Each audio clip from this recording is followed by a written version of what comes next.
leather portfolio toward the door, his face twisted with disgust. "Security!"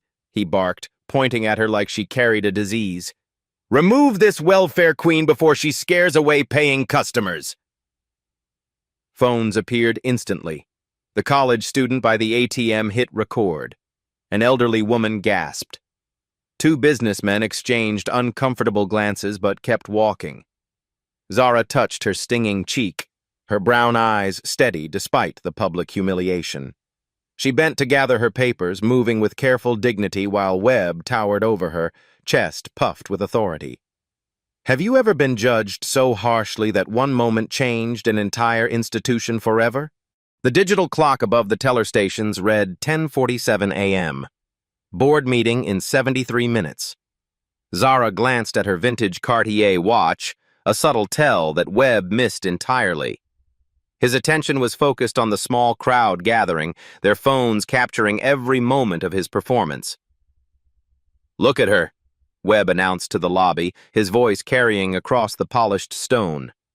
"Torn jeans, no makeup, probably hasn't showered. This is exactly the type that drains our resources." Emma Rodriguez, a local college student, had started live streaming the moment she heard the slap. Her Instagram feed showed 847 viewers and climbing. "This is absolutely disgusting," she whispered to her phone. "This manager just slapped a customer at First National Trust downtown. I can't believe what I'm witnessing." Comments flooded her screen. "Sue them all. This is 2024? Get his name and badge number." Webb stepped closer to Zara, deliberately invading her personal space. His cologne mixed with the scent of his morning coffee created a nauseating cloud. "Miss, I don't know what fantasy brought you here, but this bank serves successful Americans. We don't do charity cases or government handouts." His eyes swept her modest gray wool coat with obvious disdain. "Try the community credit union down the street. They're more accommodating to your demographic." Zara remained crouched, methodically collecting her documents. Her movements were precise, controlled. When she stood, her height nearly matched Webb's, but her presence somehow seemed larger. "I'd like to speak with your district manager," she said quietly.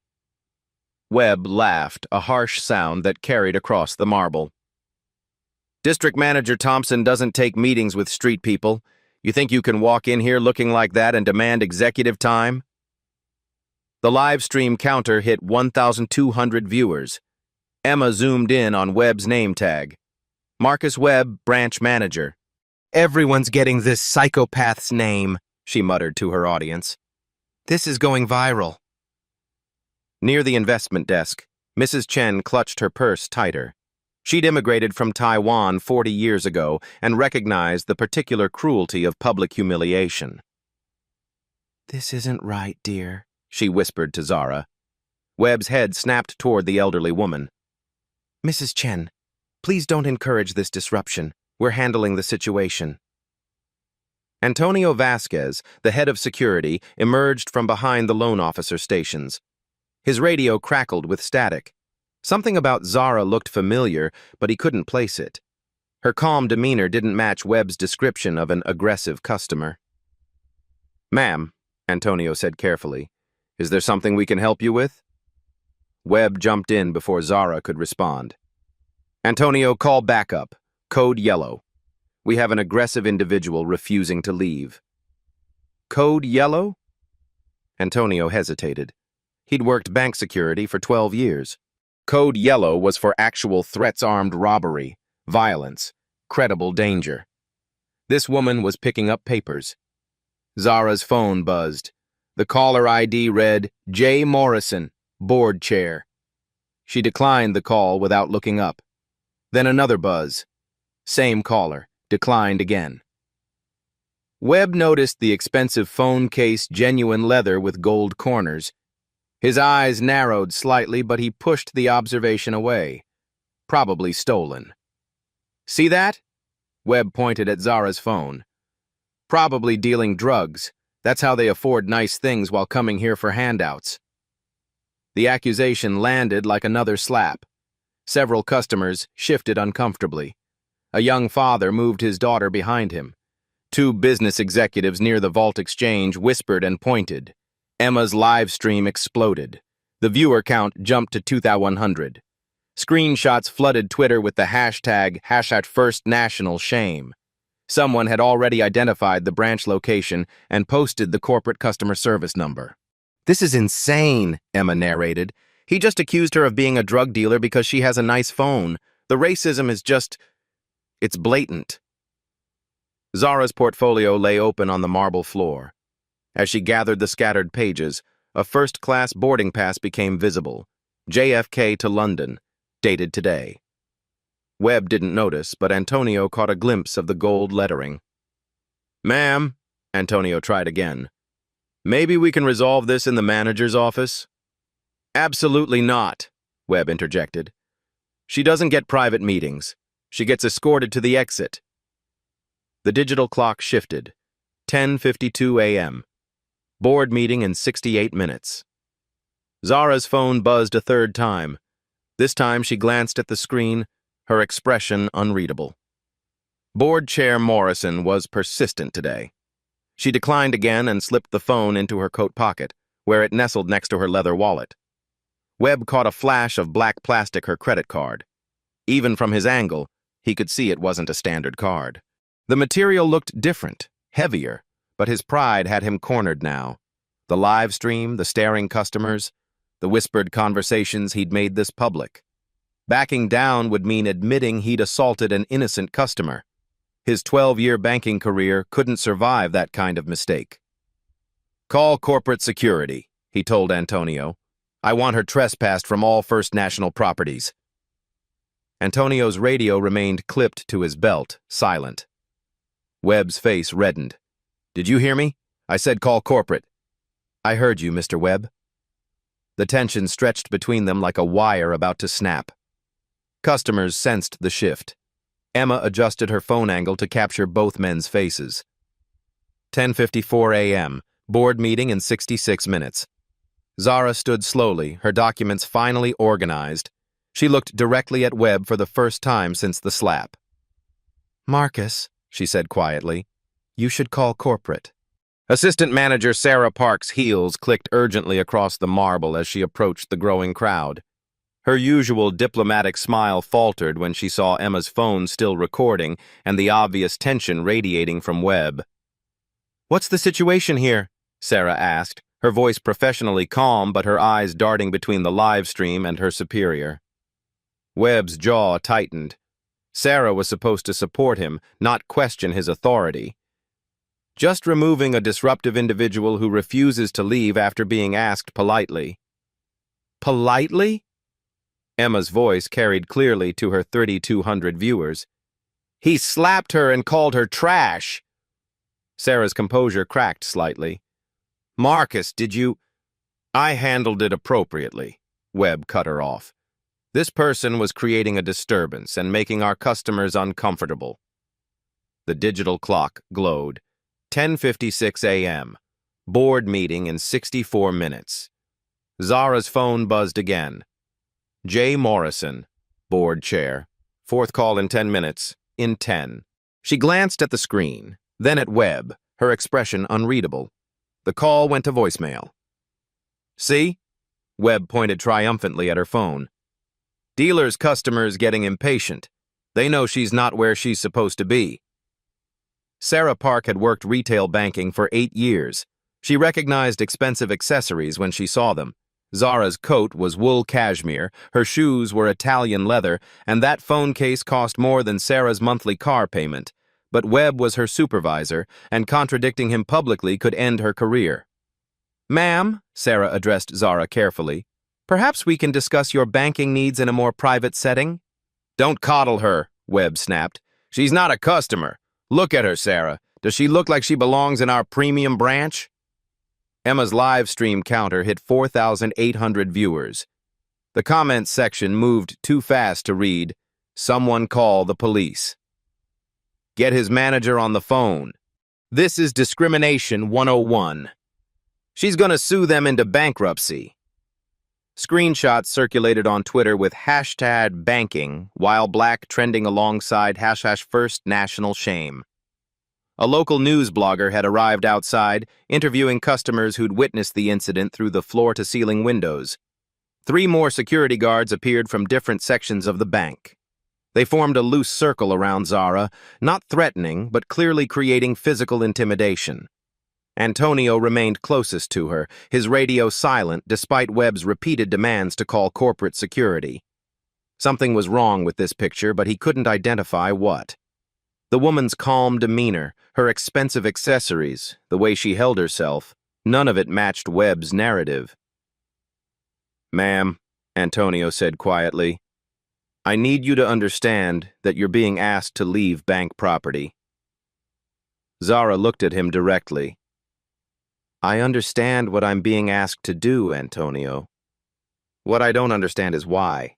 Her voice carried authority that made Antonio step back slightly.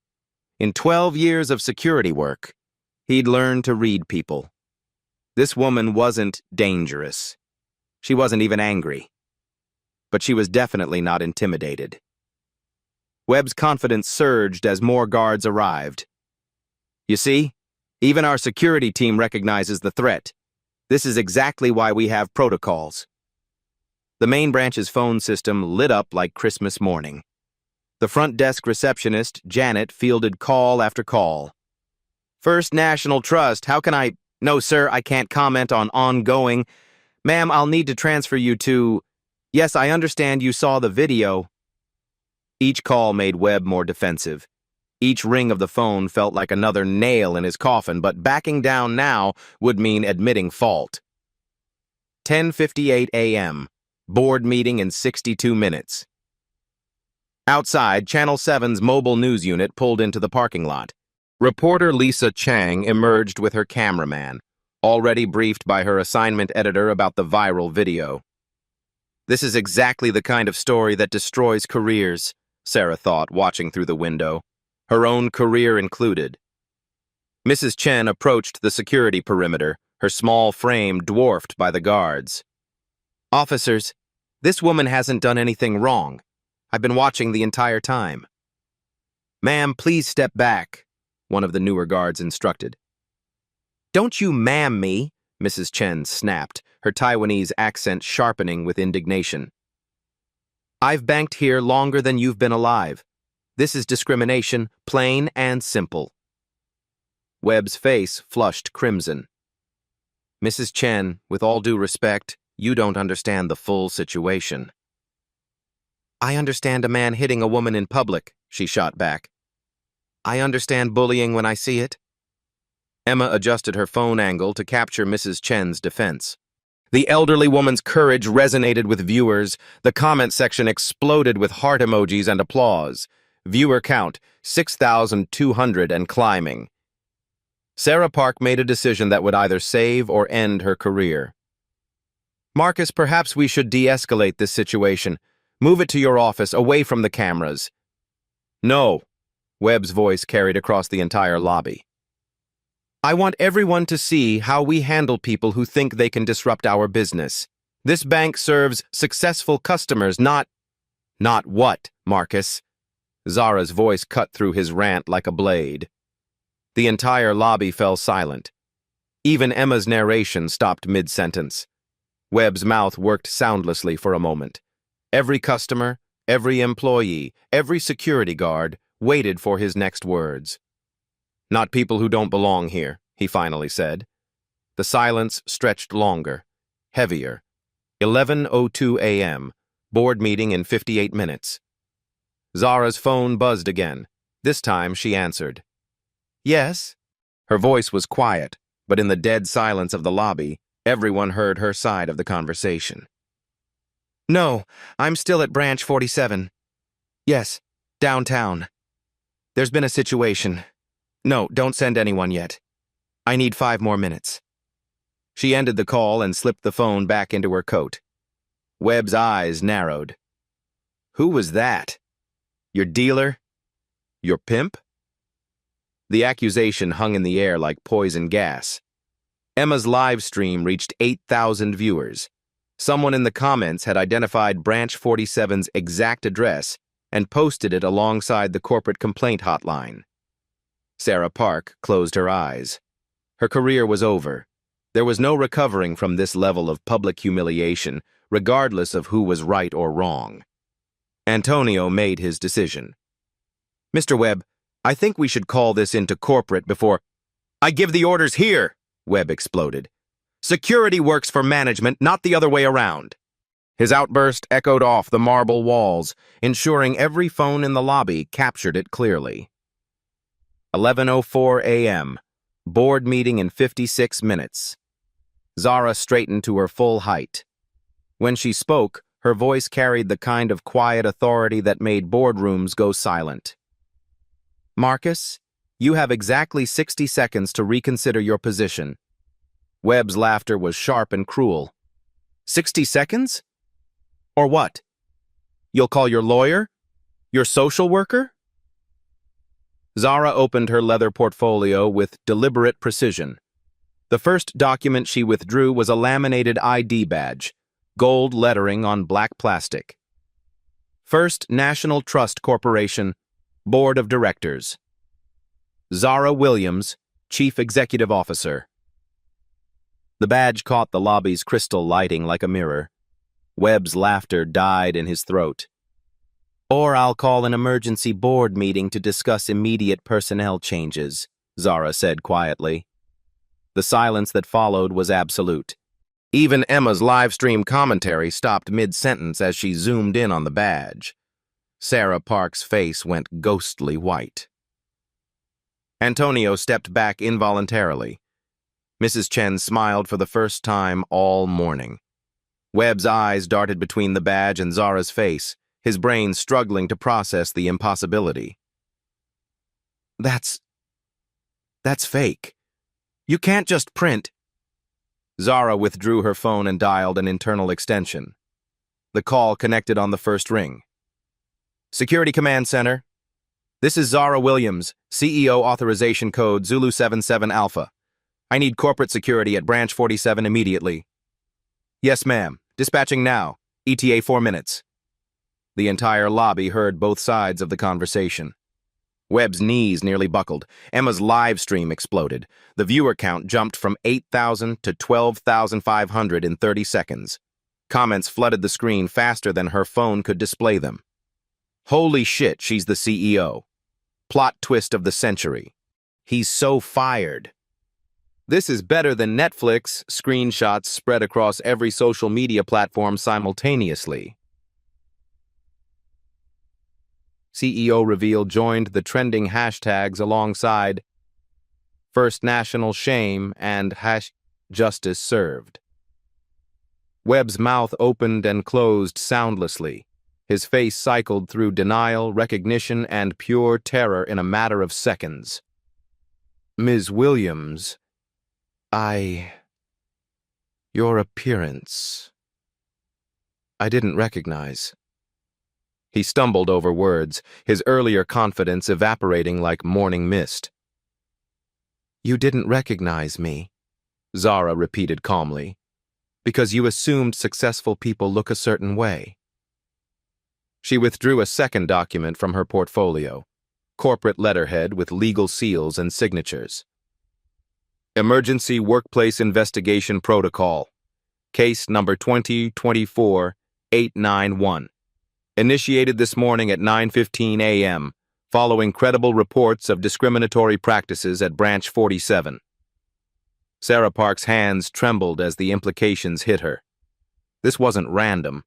This was planned. Corporate had been investigating Webb for weeks.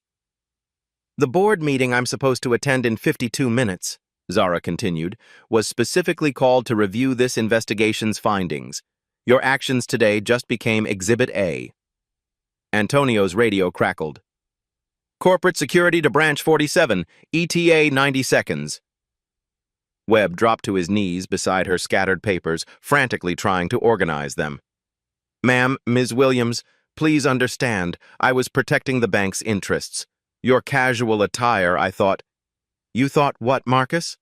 Zara's voice remained eerily calm. "That I was what you called me? Trash? A welfare queen? A drug dealer? Each word landed like a physical blow. Webb flinched with every repetition of his own accusations. The main entrance doors opened with a rush of cool air. 3 corporate security officers in dark suits entered, led by Director Jennifer Kim. Their practiced eyes swept the lobby, immediately identifying the principals involved. "Ms. Williams," Director Kim approached with professional deference, "we received your call." "Thank you, Jennifer. Please document everything. Mr. Webb has provided us with substantial evidence for our discrimination case."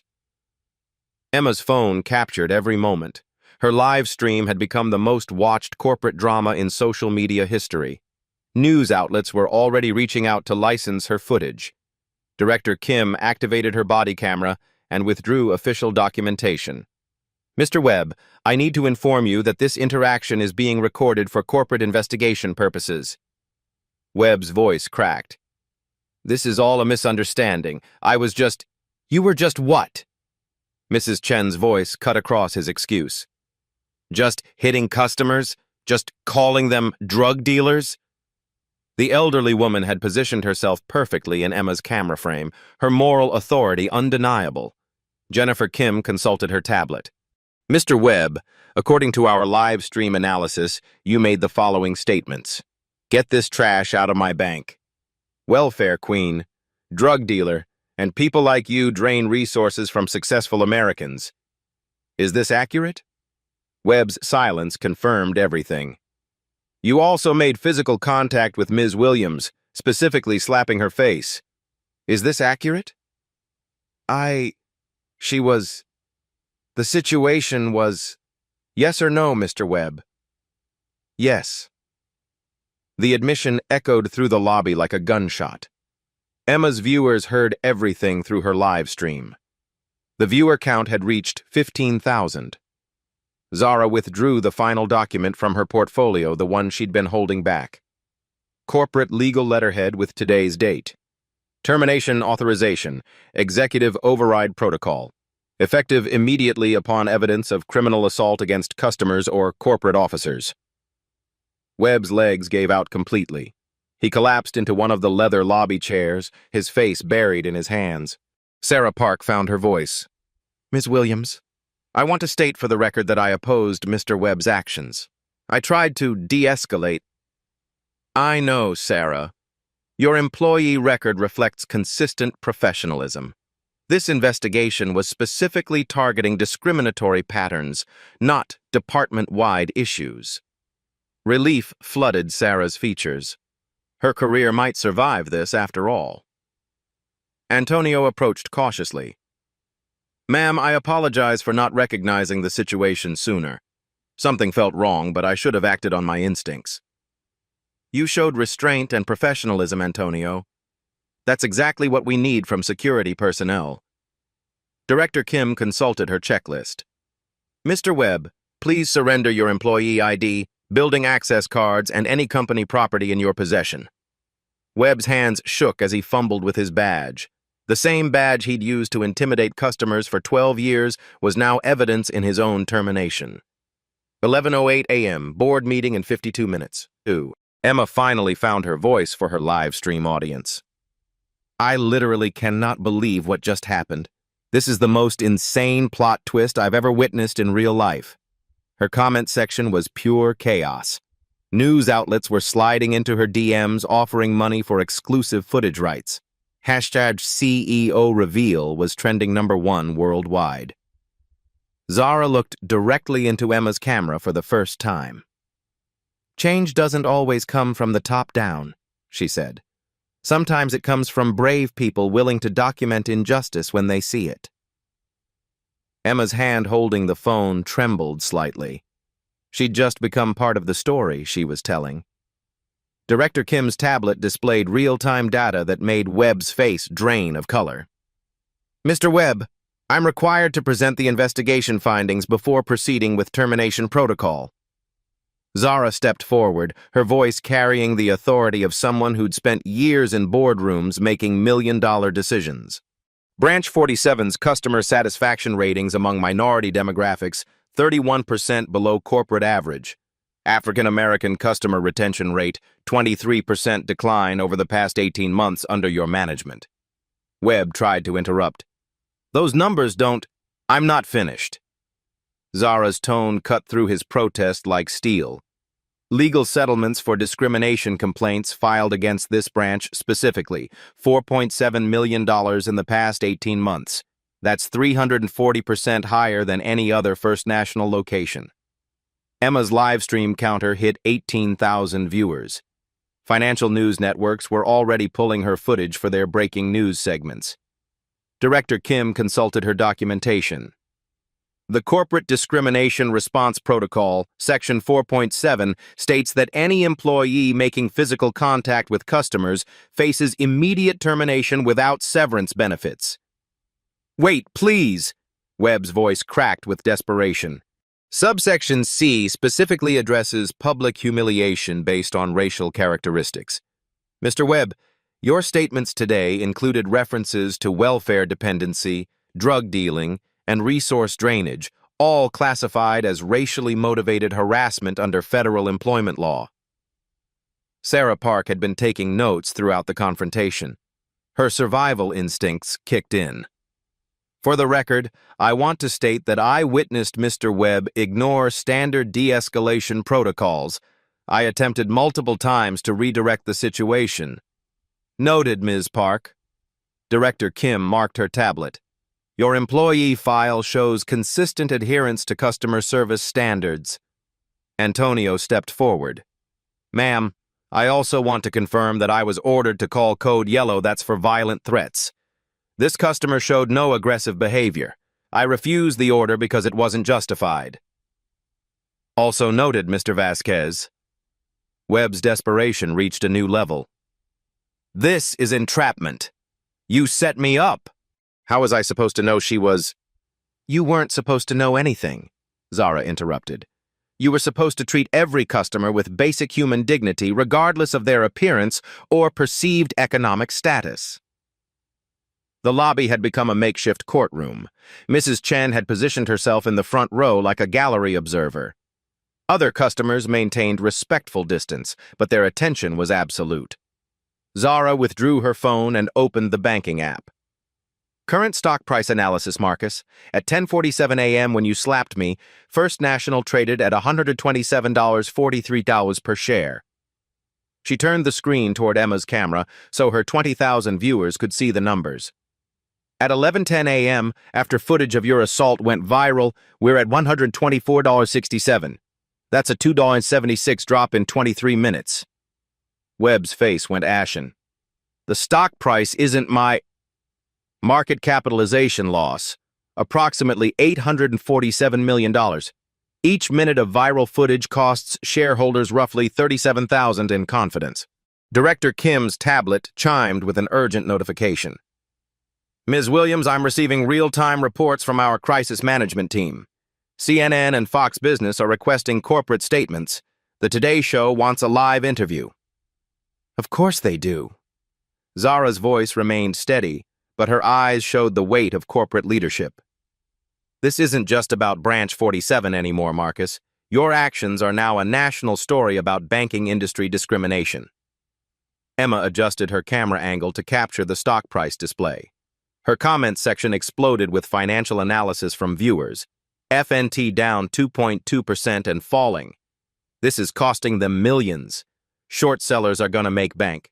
Justice costs money, apparently. Sarah Park's phone buzzed with text messages from other branch managers across the city. Word was spreading through internal channels faster than social media.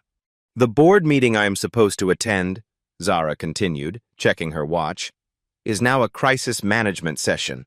Board Chair Morrison is fielding calls from institutional investors concerned about our corporate culture. She opened her email app on her phone, scrolling through dozens of messages. Legal department recommends immediate settlement discussions for potential civil rights lawsuits. Marketing suggests a comprehensive public apology campaign. HR is calculating the cost of system-wide discrimination training. Webb made one final desperate attempt. I can fix this. Give me another chance. I'll take sensitivity training, anger management, whatever you want. Marcus. Zara's voice was quiet but final. You didn't just make a mistake. You revealed who you are, and who you are is incompatible with our values. Director Kim read from her tablet. Employment Termination Code 7 Alpha. Gross misconduct resulting in corporate liability exposure. Effective immediately, Marcus Webb is terminated from First National Trust Corporation. Furthermore, per Federal Banking Regulation 12 CFR 337.6, assault of customers triggers mandatory reporting to the Office of the Comptroller of the Currency. Your banking industry employment eligibility is under federal review. Webb's career wasn't just ending. It was being incinerated in real time. Your final paycheck will reflect wages through yesterday only. No severance package is authorized under Termination Code 7 Alpha. Health insurance coverage ends at midnight tonight. The corporate machinery moved with ruthless efficiency.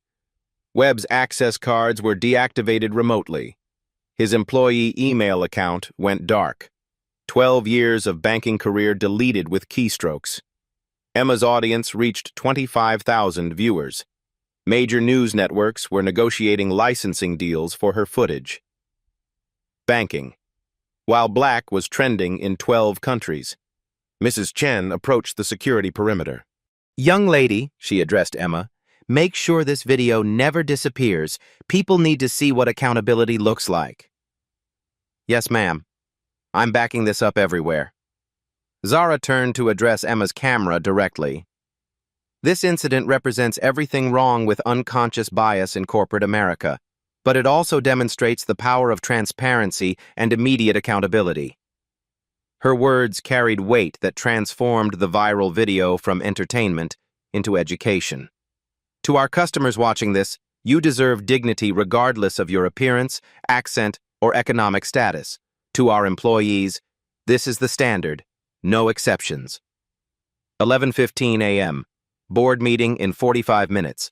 Director Kim concluded her documentation.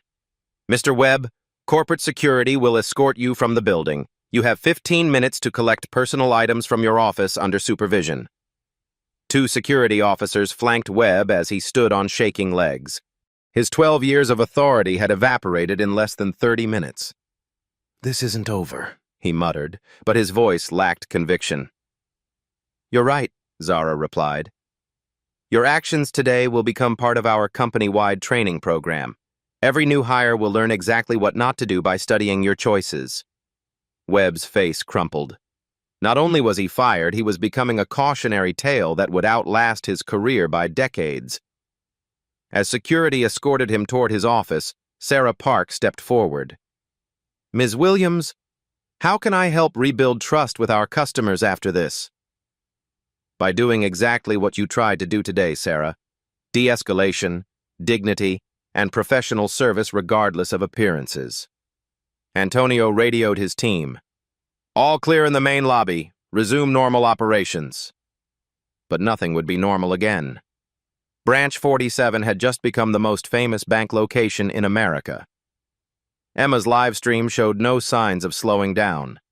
I came here to deposit my student loan check and accidentally documented the biggest corporate justice story of the year. Her viewers were already creating memes, writing news articles, and sharing the footage across every platform imaginable. 11:18 a.m. Board meeting in 42 minutes. Zara gathered her documents, her movements as calm and deliberate as they'd been when she first entered the lobby. Jennifer, I need incident reports filed with legal, HR, and public relations within the hour. Full documentation package. Already in progress, Ms. Williams. The corporate machine was adapting, learning, evolving in real time. Justice had arrived with a badge and a badge number. Webb's office door clicked shut behind the security escort. Through the glass partition, customers watched him pack 12 years of career achievements into a cardboard box. His hands shook as he removed photos of company awards and customer appreciation plaques. Emma's live stream maintained 23,000 viewers as she narrated the aftermath. He's cleaning out his office right now. This is surreal. 28 minutes ago he was calling her trash and now he's unemployed. Zara stood in the main lobby, surrounded by the evidence of systematic change beginning in real time. Her phone buzzed constantly: board members, legal counsel, media relations, crisis management teams. She answered the call from Board Chair Morrison. "James, I'm still at Branch 47. Yes, the situation is contained. No, we're not settling. We're leading." Her voice carried across the marble lobby, ensuring everyone heard her commitment to accountability. "Schedule an emergency press conference for 2 p.m. Full transparency. We're not hiding from this. We're owning it." Director Kim approached with her final incident report. "Ms. Williams, documentation is complete. Legal has everything they need for civil rights compliance reporting." "Excellent. Now let's talk about permanent changes." Zara addressed the entire lobby, her voice carrying the authority of someone transforming corporate culture in real time. "Effective immediately, Branch 47 becomes our pilot location for the Dignity Banking Initiative." Sarah Park stepped forward, notepad ready. "What does that involve, ma'am?" "First, bias recognition training becomes mandatory for all customer-facing employees. Not annual refreshers, comprehensive quarterly sessions with real-world scenarios." Emma adjusted her camera to capture this historic moment. Her audience was witnessing corporate policy being written live. "Second, customer interaction protocols are being rewritten. Every customer receives identical service standards regardless of appearance, accent, or perceived economic status." Antonio consulted his security manual. "Ma'am, what about legitimate security concerns?" "Legitimate security involves actual threats, Antonio, not assumptions based on clothing or race." Zara opened her laptop and projected the screen onto the lobby's digital display. Everyone could see the policy framework being drafted in real time. Dignity Banking Initiative, Branch 47. Pilot Program. Phase 1. Immediate implementation, within 30 days. AI-powered customer interaction. Monitoring system. Bias detection algorithms, analyzing transaction patterns. Real-time coaching alerts for employee devices. Mrs. Chen moved closer to read the display. "Technology watching for discrimination? That's brilliant." Phase 2. Cultural transformation, 60 to 90 days. Community Advisory Board with local residents. Monthly bias audits by third-party civil rights organizations. Public quarterly reports on progress metrics. Sarah Park's pen moved rapidly across her notepad. "How do we measure success?" "Data, Sarah. Customer satisfaction surveys by demographic. Transaction completion rates across racial categories. Complaint resolution times. Mystery shopper programs with diverse testers." The lobby had transformed into an impromptu policy workshop. Customers, employees, and security personnel found themselves participating in corporate reform. Emma's comment section exploded with viewer engagement. "This is how change happens. She's rewriting banking right now. Other companies need to watch this." Leadership in real time. 11:25 a.m. Board meeting in 35 minutes. Zara's phone displayed incoming calls from competitors, regulators, and advocacy organizations. The story was expanding beyond First National into industry-wide scrutiny. Phase 3. Systematic expansion, 6 months. She added new bullet points to the digital display. $2 million community investment fund for minority business loans. Diverse hiring requirements. Minimum 40% representation in management roles. Partnership with local civil rights organizations for ongoing oversight. Webb emerged from his office, flanked by security, carrying his cardboard box of former authority. His face was ashen, his confidence completely shattered. As he passed the group, Mrs. Chen spoke directly to him. "I hope you learned something from this, young man." Webb stopped, turned, and for the first time showed genuine remorse. "I'm sorry. To everyone. I was wrong." His apology carried no defiance, no excuses, just the hollow sound of someone who'd discovered the cost of prejudice. Emma captured the moment. He just apologized to everyone. I think he actually gets it now. Security escorted Webb through the main entrance. 12 years of banking career ended with automatic doors closing behind him. Zara returned to her policy presentation. Phase 4, Industry Leadership. Annual Discrimination Prevention Conference hosted by First National Open Source Bias Detection Software shared with competitors congressional testimony on banking industry reform. Sarah Park raised her hand like a student. Ms. Williams, won't this be expensive to implement? Sarah, we lost $847 million in market value this morning because of one discriminatory incident. Prevention costs less than crisis management. The mathematical logic was undeniable. Discrimination wasn't just morally wrong, it was financially catastrophic. Antonio studied the digital display. This monitoring system, it'll track everything we do? It'll track patterns, Antonio. Are certain customers being treated differently? Are transaction times varying by demographics? Are complaint procedures being followed consistently? But won't employees feel like they're being spied on? Employees who treat customers with dignity have nothing to worry about. Employees who don't, well, you just saw what happens. Emma's live stream had become required viewing in corporate offices across the banking industry. HR departments were already downloading her footage for training materials. 11:30 a.m., board meeting in 30 minutes. Zara's final policy edition appeared on the screen. The Marcus Webb Memorial Training Program. All new hires study this incident as mandatory orientation, annual refresher courses. Using today's footage. Customer service representatives practice dignity-based interactions. The room fell silent. Webb's name would become synonymous with everything wrong in customer service and everything right about accountability.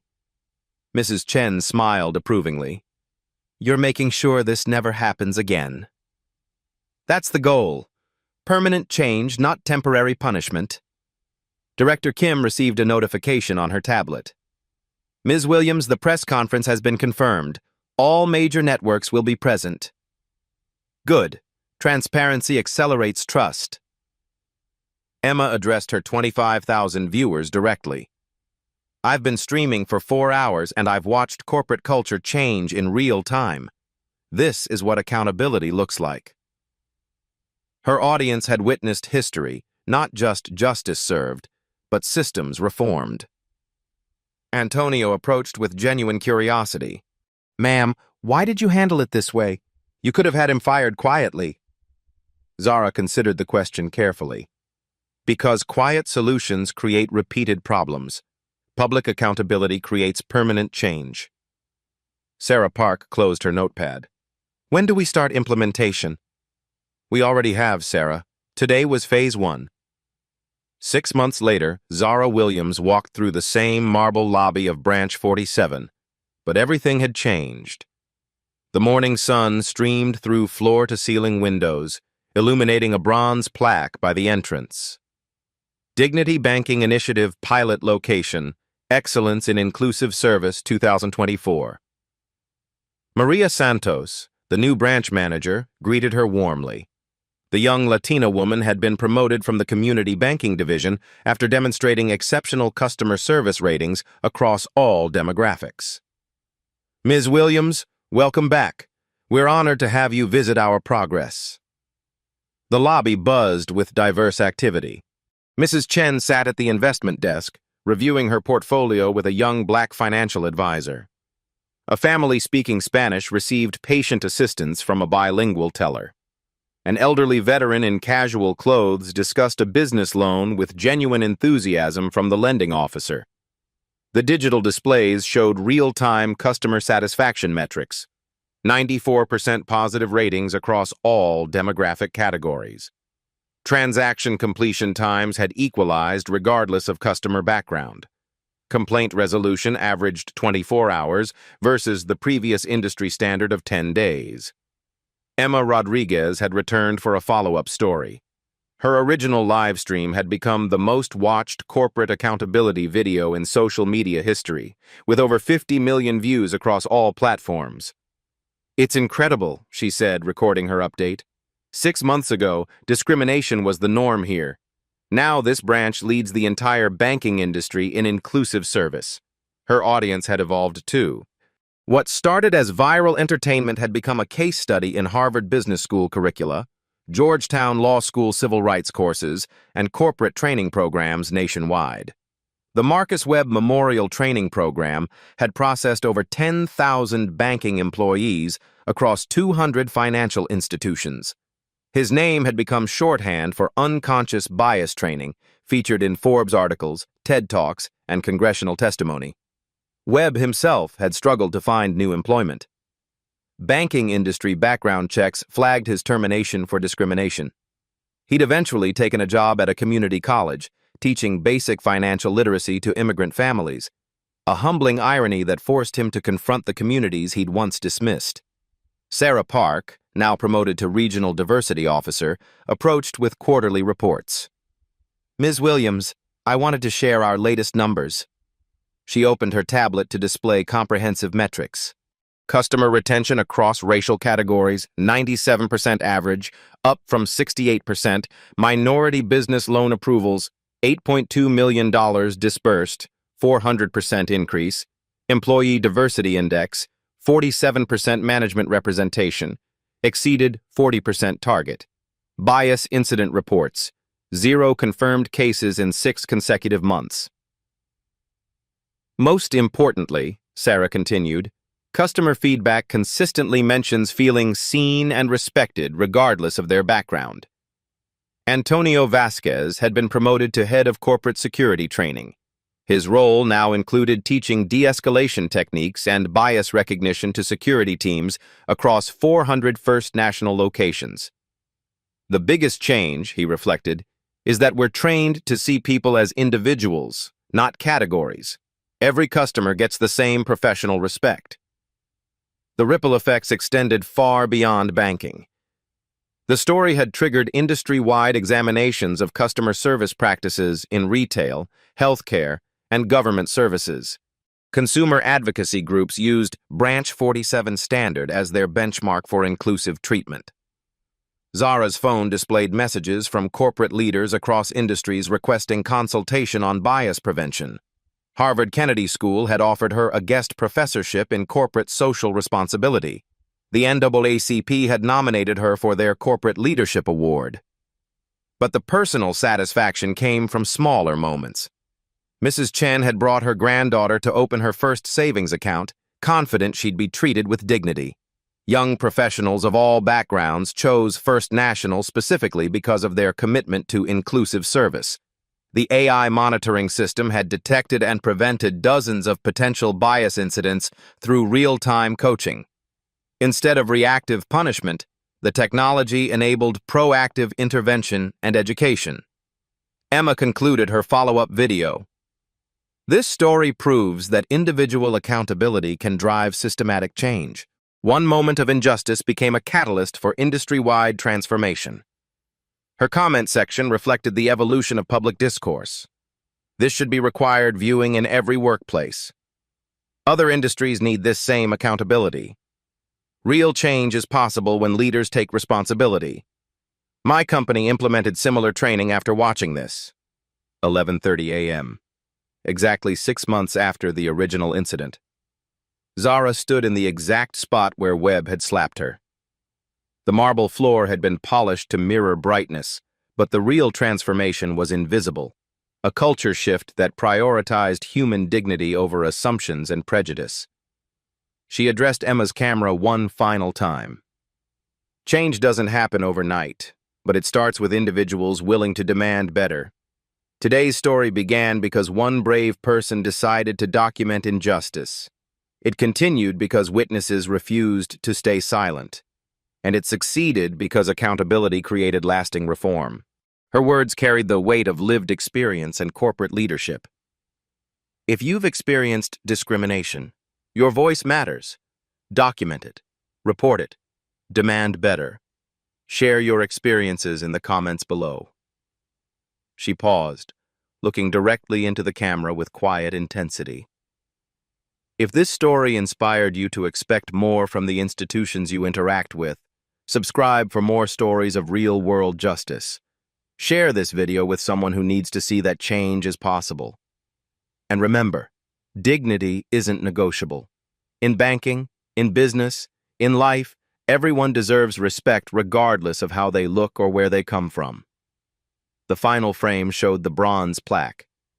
Dignity Banking Initiative, where change begins. Emma ended her live stream with 30,000 concurrent viewers and millions more who would watch over the coming days, weeks, and years. The story had become legend. The change had become permanent. Justice had prevailed not through violence or vengeance, but through transparency, accountability, and systematic reform.